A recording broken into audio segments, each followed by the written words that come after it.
नमस्कार दोस्तों। भावगत बृहस्पति का राशिफल। भावगत यानी कि आपकी राशि के लिए गोचर में देवगुरु बृहस्पति किस भाव में बैठे हैं, यानी किस खाने में बैठे हैं, और जब गुरु उदित हो जाएंगे अस्त अवस्था से 28 तारीख के बाद, उसके बाद से पूरे 12 महीने गुरु आपको क्या रिजल्ट देंगे। बीच बीच में गुरु वक्री भी होंगे, अस्त भी होंगे, लेकिन उन सब के बारे में भी चर्चा करेंगे बाद में। लेकिन इस वीडियो में हम सिर्फ बात करने वाले हैं भावगत बृहस्पति का फल आपकी राशि के लिए। पूरा वीडियो ध्यान से सुनिएगा, ध्यान से देखिएगा। केंद्र या त्रिकोण जो भाव होते हैं वो देवगुरु बृहस्पति को अत्यंत पसंद होते हैं, यानी आप ऐसा कह सकते हैं यहाँ पर बृहस्पति शुभ परिणाम देते हैं। जिसकी भी जन्म कुंडली में देवगुरु बृहस्पति द्वितीय भाव, पंचम भाव, नवम भाव और एकादश भाव में बैठे हैं, ये शुभ बृहस्पति होते हैं। यहाँ पे बृहस्पति के रिजल्ट शुभ मिलते हैं, अच्छे मिलते हैं। जिसकी भी जन्म कुंडली में देवगुरु बृहस्पति पहले खाने में, चौथे खाने में, 7वें खाने में और 10वें खाने में, जैसा कि मैं आपको कुंडली में भी दिखा रहा हूं, बैठे होंगे, देवगुरु बृहस्पति महाशुभ फल देते हैं। देवगुरु बृहस्पति जहां बैठते हैं वहां से जहां देखते हैं, यानी उनकी दृष्टि जहां जहां पड़ती है वहां पर अमृत समान शुभ फलों की वर्षा होती है। अगर आपकी जन्म कुंडली में और गोचर कुंडली में देवगुरु बृहस्पति द्वितीय भाव, पंचम भाव, नवम भाव या एकादश भाव में बैठे हैं या केंद्र स्थान में बैठे हैं, यानी पहला, चौथा, 7वां और 10वें घर में, तो ऐसे में बृहस्पति आपकी जीवन में जो दोष है, जो परेशानियां हैं, उसको हल करने की क्षमता रखता है, यानी आपको परेशानी नहीं होने देगा। केंद्र और त्रिकोण में बृहस्पति की स्थिति बहुत ही अच्छी है, शुभ है और शानदार है। समाज में, जिस दुनिया में हम रहते हैं, वहां पर प्रशासन में जहां पर हम काम करते हैं, सरकार से जुड़े हैं, क्योंकि हम उत्तर प्रदेश में रहते हो या दिल्ली में रहते हो, हमको कौन चलाता है? सरकार। तो सरकार से लाभ, शासन प्रशासन से लाभ और समाज में लाभ, जिसमें हम जिन लोगों के बीच में हम उठते बैठते हैं, काम काज करते हैं, परिवार में लाभ। जो भी जातक या जातिका होते उसे धन, धान्य, ऐश्वर्य, कीर्ति, वैभव, संपत्ति, समृद्धि, सम्मान, संपदा, प्रतिष्ठा देवगुरु बृहस्पति देते हैं। शादी का सुख, बच्चे का सुख, पढ़ाई का सुख, विदेश यात्रा का सुख, सब कुछ देवगुरु बृहस्पति ही देते हैं। अगर देवगुरु बृहस्पति मजबूत अवस्था में है तो, या उनको हम उपायों से मजबूत बना लेते हैं, तो ऐसा व्यक्ति खुद तो जीवन का आनंद लेता ही लेता है, ऐसा व्यक्ति दूसरों को भी धन देता है, यानी कि वो व्यक्ति मालिक होता है, उसके नीचे 10 लोग काम करते हैं। देवगुरु बृहस्पति आपके उत्तम नौकरी और उत्तम व्यापार को चलाते हैं, अच्छी पढ़ाई करवाते हैं, घर का सुख देते हैं, बड़ों का सुख देते हैं। स्त्री, पुत्र, भोजन, नौकर चाकर, बढ़िया वस्त्र, गाड़ी, बंगला, आभूषण, यात्राएं, ये सब कुछ देवगुरु बृहस्पति ही देते हैं।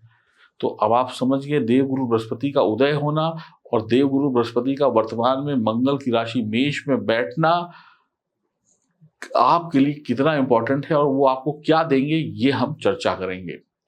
मैं यही कह सकता हूं कि देवगुरु बृहस्पति अगर आपके शुभ अवस्था में बैठे हैं तो आपका जीवन अलौकिक होता है। अलौकिक का मतलब होता है प्रकाशमान, उसमें कहीं पर भी दुख, दर्द, अंधकार की जगह ही नहीं होती है।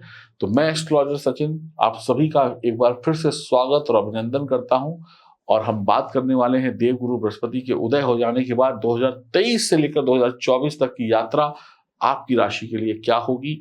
हम वीडियो में बहुत सारी बातें जानेंगे, उपाय भी जानेंगे, तो पूरा वीडियो देखेंगे तो अगले 1 साल या आने वाले अनेक साल आप ऐश कर सकते हैं। तो आइए शुभारंभ करते हैं आपकी राशि से। आप लोग चैनल को जरूर सब्सक्राइब कर लीजिएगा, और अगर आपके पास आपकी जन्म कुंडली नहीं है और आप बनवाना चाहते हैं तो दिए गए नंबरों पर संपर्क कर सकते हैं। चलिए शुरू करते हैं। वृश्चिक राशि, आपकी राशि के स्वामी मंगल है, मंगल की और मेष के स्वामी मंगल है और मेष में ही गुरु जा रहे हैं। तो छठे भाव में बृहस्पति को प्रतिकूल फल प्रदान करने वाला कहा जाता है। आपकी कुंडली में बृहस्पति किस समय किस अवस्था में बैठे इसको भी देखना होगा। स्त्री पुत्र आदि की प्राप्ति यहाँ पर होती है, यानी कि शादी हो सकती है, पुत्र की प्राप्ति हो सकती है, लेकिन स्वास्थ्य थोड़ा सा गड़बड़ रहता है। चोरी हो जाए, घर शत्रुता पड़ जाए, मतलब दुश्मनी लोगों से हो जाए, लड़ाई झगड़ा हो जाए, हानि हो जाए, ऋण चढ़ जाए, कर्जा वगैरह यहाँ पे चढ़ सकता है। कोई कोर्ट कचहरी के मामले में आपको मनचाही सफलता नहीं मिल सकती है शुरुआती दिनों में। शत्रु आपसे जीत जाएगा, आप थोड़े से कमजोर होंगे। अनेक प्रकार के कष्टों के कारण तन मन धन में कमी आएगी, यानी तन भी परेशान, मन भी परेशान और धन भी कम हो गया। अत्यंत शुभ नहीं कहा जा सकता यहाँ पर, क्योंकि अगर आपकी गुरु की दशा महादशा चल रही है तो यहाँ पर आपकी प्रगति में भी कई बार रोड़े आते हैं, यानी सफलता रुक रुक के मिलती है। अगर बृहस्पति पापग्रस्त है, आपकी जन्म कुंडली में निर्बल है, शत्रु भावगत है, नीचस्थ है, या पाप ग्रहों से दृष्ट है आपकी जन्म कुंडली में बृहस्पति, तो जेल वेल जा सकते हैं, सजा वगैरह मिल सकती है, कुछ दिक्कत हो सकती है, या कोई टैक्स वैक्स का चक्कर पड़ जाए, आर्थिक दंड यानी कोई जुर्माना चालान वगैरह कट जाए, कोई फाइल निकल के आ जाए, आपने पैसा नहीं दिया और भरो, ऐसी चीजें हो सकती। कई बार दुख ज्यादा भी बढ़ जाता है, जेल वेल यात्रा भी हो जाती है। तो सबसे पहले अपनी जन्म कुंडली की जांच करा लीजिएगा, देख लीजिएगा बृहस्पति की स्थिति क्या है। छठे भावग्रस्त बृहस्पति नौकरी में धन के संदर्भ में कुछ उपलब्धि देता है, यानी नौकरी में थोड़ी सी तरक्की होती है, यहाँ पर वो प्रमोशन भी हो सकती है थोड़ी सी। छठे भाव में बृहस्पति आमतौर पर ज्यादा अच्छा नहीं है। छठा भाव जो है बुध का भी होता है, तो बृहस्पति बुध के साथ उतना कंफर्टेबल नहीं है। तो कुछ ऋण संबंधी समस्याएं, कर्ज चढ़ सकते हैं, स्वास्थ्य खराब हो सकता है, थकावट हो सकती है, आप कम मेहनती हो सकते हैं। अगर इस भाव में बृहस्पति की स्थिति ठीक नहीं है आपकी जन्म कुंडली में, तो आपको पेट संबंधी रोग, आंत संबंधी रोग, पीठ दर्द, या कम मेहनत करके कम लाभ मिलना, अधिक मेहनत करके कम लाभ मिलने जैसी समस्या हो सकती है। या आप ऐसा भी कर सकते हैं कि मेहनत खूब करी, कम लाभ मिला, या कम मेहनत करके आपको ज्यादा चाहिए, दोनों चीजों में आपको निराशा हो सकती है। अपमान धोखे जीवन में मिल सकते हैं।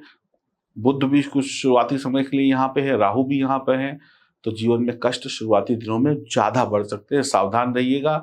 आप जीवन के प्रति एक अलग दृष्टिकोण लेकर चलेंगे, जो दृष्टिकोण और लोगों से मैच नहीं करेगा। आप कहेंगे राम, वो कहेगा श्याम, वो कहेंगे उत्तर, आप कहेंगे पूरब। इस वजह से जिंदगी में कई बार आप अकेले भी पड़ जाते हैं।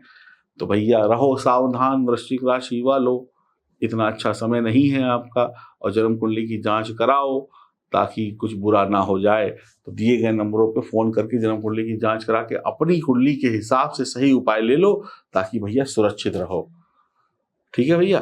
बाकी देवगुरु बृहस्पति को बढ़िया रखने के लिए धर्म से जुड़े रहिए। नमस्कार।